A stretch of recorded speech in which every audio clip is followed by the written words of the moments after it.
Psychology is the study of how do people behave and why do they behave so. Another definition के according psychology is the positive science of behaviour. उसके बाद आते हैं according to Woodworth. Woodworth ने क्या बता रखा है कि साइकोलॉजी क्या है? It is a study of process.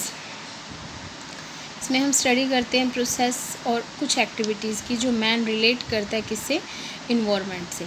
उसके बाद अकॉर्डिंग टू स्किनर, स्किनर ने क्या बोला है? Psychology is the related to reaction to any and every situation of the life. Oxford dictionary के according psychology is the science और study of mind and how it functions.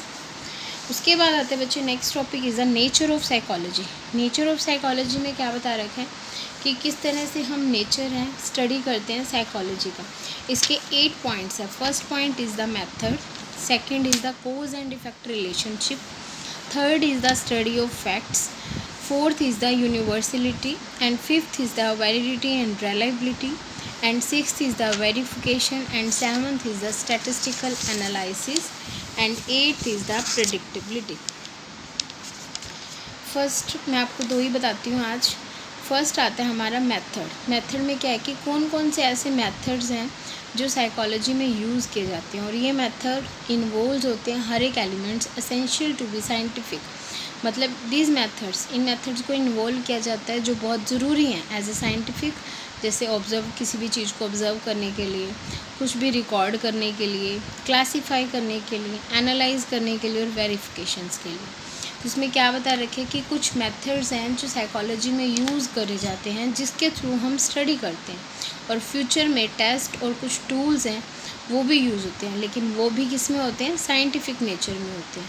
तो वो इसमें क्या बता रखा है कि मेथड्स को यूज़ किया जाता है इन द साइकोलॉजी और साइंटिफिक इन नेचर।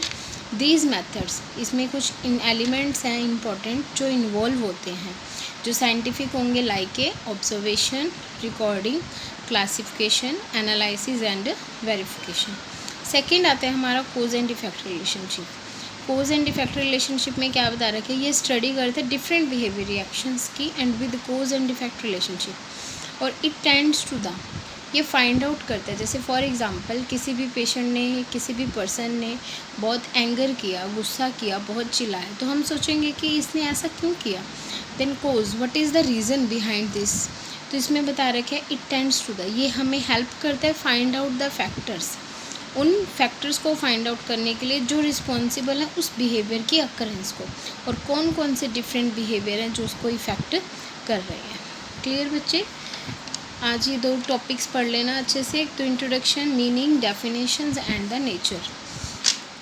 कल मैं नेचर आपको कंप्लीट करवाऊंगी, ये अच्छे से रीड आउट करना। Okay students, have a nice day.